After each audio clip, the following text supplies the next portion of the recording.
Olá pessoal, então como prometido aqui vamos fazer uma revisão rápida sobre o Egito, tá? Então vamos lembrar que o Egito é uma civilização muito antiga e que até hoje deixa muita gente curiosa. Eles deixaram aí alguns vestígios materiais para a gente tem até hoje muitas pirâmides que sobreviveram, muitas múmias que sobreviveram, a gente tem a escrita deles em paredes, nas próprias pirâmides e inclusive na pedra de Roseta, né, que a gente falou tanto, que era aquela pedra que tinha a mesma inscrição em três línguas, né, que no caso eram os hieróglifos, o demótico, que era a língua mais simples deles, e o grego, que era uma língua estrangeira para eles, mas que até hoje é conhecida para a gente. Então isso permitiu que a gente conseguisse, ou a gente não, na verdade, o Champollion conseguisse desvendar isso no século XIX. Tá? Então, a escrita egípcia até hoje é uma fonte de informação para a gente, tá? Que a gente consegue hoje ter uma noção de mais ou menos como eles viviam. Então, sobre a vida dos egípcios, a coisa mais importante que você precisa lembrar é que o rio Nilo é um rio extremamente importante para eles. Os egípcios viviam numa região que tem muito deserto, uma região que tem areia por tudo quanto é lado, mas ali, próximo do rio, era possível desenvolver a agricultura. Justamente porque o rio, quando subia, ele alagava toda aquela região e deixava uma terra preta, uma terra que a gente chama de humus, que era uma terra rica em nutrientes e que permitia que eles plantassem, que eles pudessem produzir alimentos ali. Então, para eles, o rio era uma dádiva dos deuses, o rio era uma coisa muito importante para eles, e eles faziam festivais e faziam diversos rituais religiosos em favor em homenagem ao rio ou em homenagem aos deuses. Então, é bom lembrar que essa religião para eles era muito importante. Tá? A religião estava em todos os momentos da vida do egípcio, a religião está ali por perto. Eles eram politeístas, significa que eles tinham vários deuses, né? Eles acreditavam em vários deuses, alguns deles com corpo de ser humano e com cabeça de animais.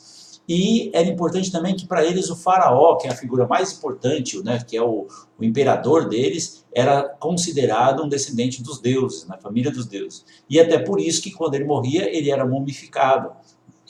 Algumas dessas múmias estão até hoje entre nós, a gente tem aí muitas dessas múmias conservadas e sendo estudadas até hoje, muitas são encontradas. E eles acreditavam que se o corpo dele fosse bem conservado ali, ele ia ressuscitar, ele ia poder ter uma vida nova. Claro, se ele tivesse tido uma boa vida, né, que ele ia ser julgado pelo deus Osíris, e ele ia voltar à vida. Por isso que as pirâmides eram construídas com tanto cuidado, justamente para tomar conta, né, para conseguir manter seguro o faraó e os seus tesouros que ele ia precisar, segundo eles acreditavam, quando ele voltasse à vida.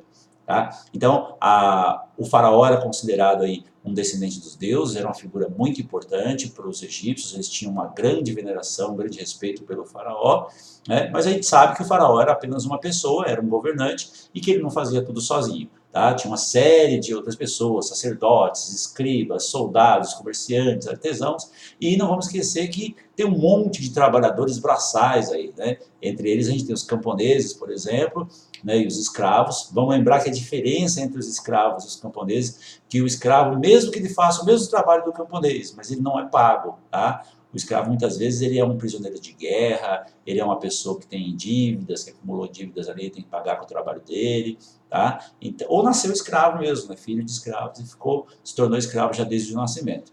Mas ele não recebe pelo trabalho dele, a diferença aí do camponês, do trabalhador livre. Tá?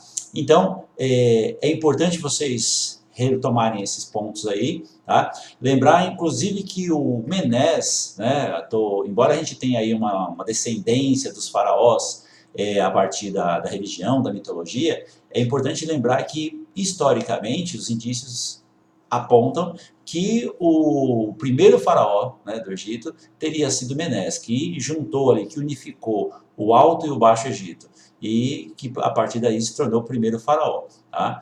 Mas, claro que como eu já disse para vocês, a figura do faraó é sempre associada aos deuses. Tudo bem? Ok, gente. Esses são os pontos mais importantes que eu gostaria que vocês retomassem, tá? E eu queria que vocês tivessem uma boa prova, mesmo uma manhã bastante tranquilos para fazer a prova, deem o melhor de si, tá? E eu com certeza já estou orgulhoso de vocês. Um abraço, pessoal. Até mais.